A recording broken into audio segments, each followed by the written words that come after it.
All right, now we've got the car up on the lift. We're underneath of it. You can kind of see some of the things we have going on. I have these bump steering pieces. I don't think they are supposed to go with a power steering setup, so I may have to change those to something else. Not quite sure yet. I painted these struts. I have the strut coilover conversion for the front.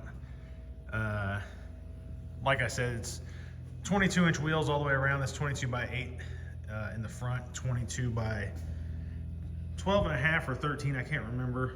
Overall, I know I ordered 12 and a halves, but I know they're a little wider overall.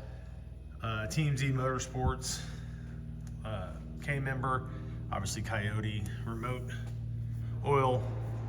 Haven't quite figured out where I'm gonna put that yet in the grand scheme of things.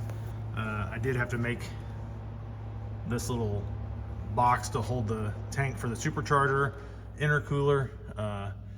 Like I said, it's not totally tied up yet. I gotta figure out what to do with that wiring, how I'm gonna put that up out of the way, make it nice and clean. But I did paint the radiator. Painted the radiator black, and then I painted the shroud gloss black, just to make it look cleaner. You know, everything's set up to where it shouldn't blow apart. You know, it's all AN20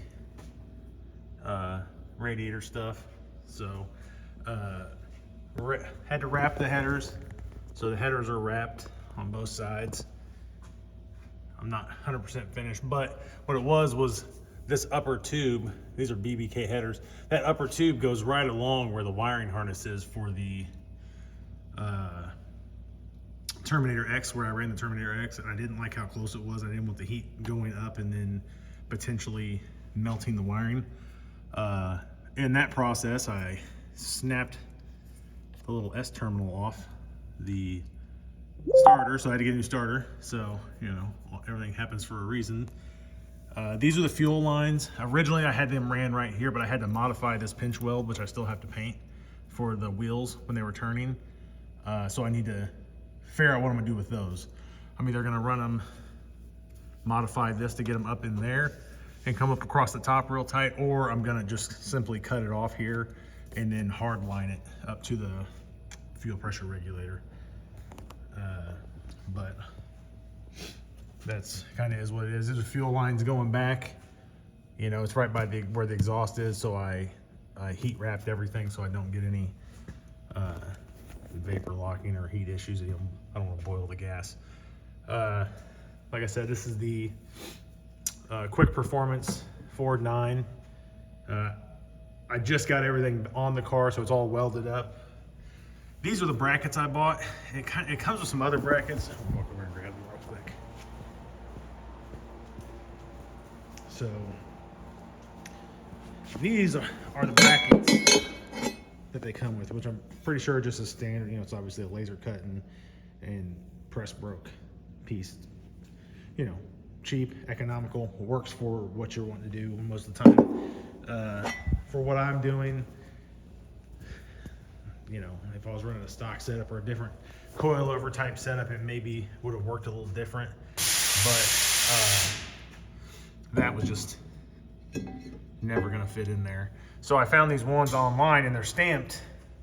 I mean, they're laser cut, press broken, stamped to be factory appearing brackets for a Ford 9, which was kind of crazy that I even found that. It was kind of a shot in the dark that I found. I can't remember the manufacturer of them, but they came in clutch. They were 150 bucks, maybe 200 bucks, can't remember. But it all works. The one thing that's kind of funky is I did have to, with the how narrow the rear end is with that coilover setup, I did have to basically kick everything in. So the coilovers are facing the opposite way, but it shouldn't matter because coilovers are angled anyways, and that doesn't really, coilover angle doesn't really stabilize the suspension. It's really the four-link. So we got the Mirror Lat Racing torque boxes up in there. But like I said, yeah, massive tires for a convertible. And like I said, I still have some more room up in there if I wanted to go wider, which I really didn't because tire selections and things like that get kind of crazy when you're talking about it. So, but obviously have the proper studs and all that jazz. The one thing I didn't consider was I did want to run full length exhaust because I had this Cobra style rear cover, and well, that's going to be a little bit of a problem. I mean, it's a couple of fingers wide, so didn't really take that into consideration, so I don't know quite what I'm going to do yet. I'm obviously going to have to drop the tank, and I may take it somewhere, because I don't think in how this is manufactured, I don't think there's anything over here, because the pump is right here, if I remember correctly when I installed it. So I think the pump's here, so I think you could just take it somewhere and have them basically just cut a pie cut off the edge of that to give you that relief to where I can still snake my full exhaust up in through here and out the back. Because I mean, it's a black car, I really don't want to run dumps on it. I mean, that just pushes stuff off the ground onto the paint, which is not ideal for a black car. So there's still some things I got to overcome. I got to figure out the fuel gauge cinder unit wiring on the Holley Pro Dash. So that's kind of been a little bit of a struggle. I've done it, can't figure it out. I don't know if I got something in there wrong. Maybe it's wired up wrong in the back. Who knows? I have to figure that part out. The brake cable. This car had been Z-barred before, so it's got this fucking like rubber crap all over all the lines. So I'm gonna replace all that anyways. All these lines that are going back to where the Willwood brake stuff would end up. So I gotta do that, still modify that a little bit, or at least replace it. But we've come a long way. You know, we made a lot of progress. We're definitely working towards the right goal. So I'm running the MT82 with the MGW shifter. The one thing I did have to figure out was this is the reverse lights. So I have a plug coming. Of course, it didn't show up when it was supposed to show up, but basically what I did is I set this up as a tester to see if I could get the reverse lights to work when you put it in reverse.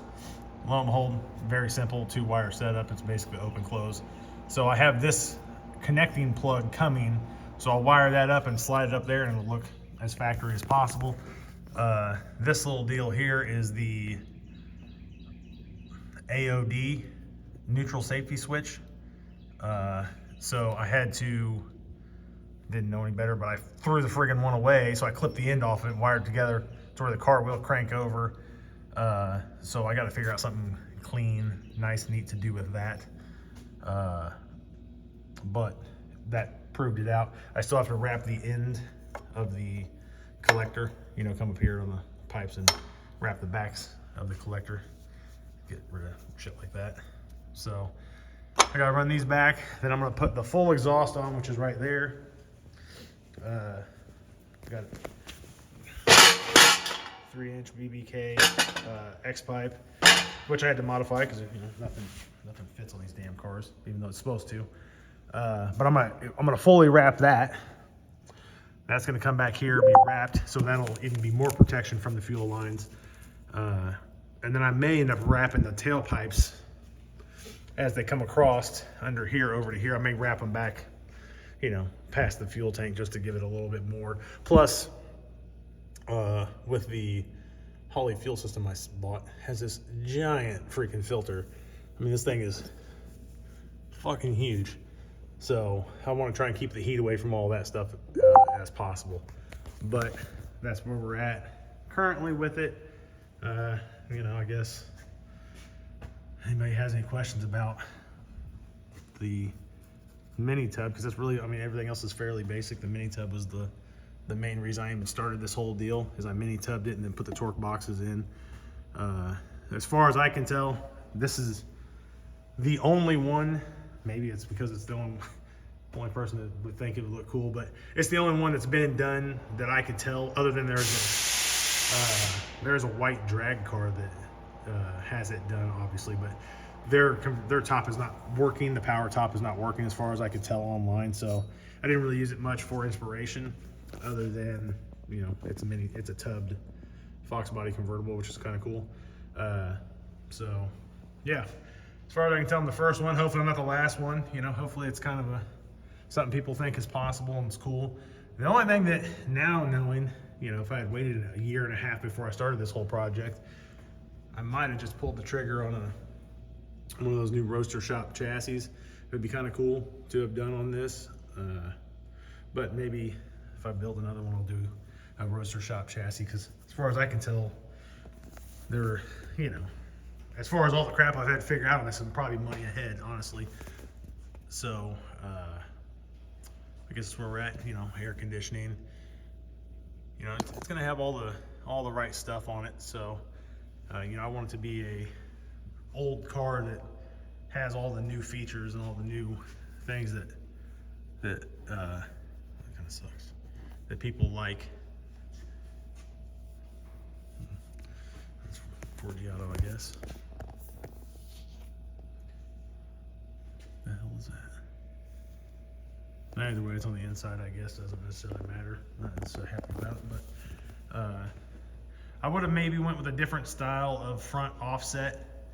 I didn't realize that the ECL offset for the front's all kind of, I don't know if you guys can tell, kind of look like that. I would much rather had it, you know, cut off, have a cut lip where this little piece wasn't there. But I think it looks fine for now. I'm not going to change it. But if I can't handle the way it looks when it's all said and done, I'll go with a flat face forging instead of the ECL forging. The rear is the ECL, so it has that, gives you that little bit of depth. You know, when you're looking at it, it gives you a little bit of depth. So it's got like a 3-inch, about 3 inches of that are back. So when you're looking at it from far away, it kind of, the wheel has some thickness to it instead of just being a real deep offset and looking like a funny car or something. You know, something that's, you know, the wheel's real wide, but the lip don't match out, you know, it doesn't look good. I didn't want that. I want a big lip, but I also wanted it to look three-dimensional. So I think I accomplished that with the rear wheel. The front wheel, I like it, but I would have maybe went something different if I knew that's how it was gonna look. You know, gave myself a nice little doink in my brand new gas tank with my friggin' jack, so that was fun. But other than that, that's where we're at. I think it's all coming together pretty nicely. You know, all this stuff looks good. So, provided I don't have to modify, provided I don't have to cut into anything, maybe you can kind of tell right there. It kind of just rubs one little spot right there. But hopefully I don't have to modify anything, and I can just go ahead and finish polishing everything and put it on to stay. So that's all I got for now. I guess whenever I get something else, I'll post it.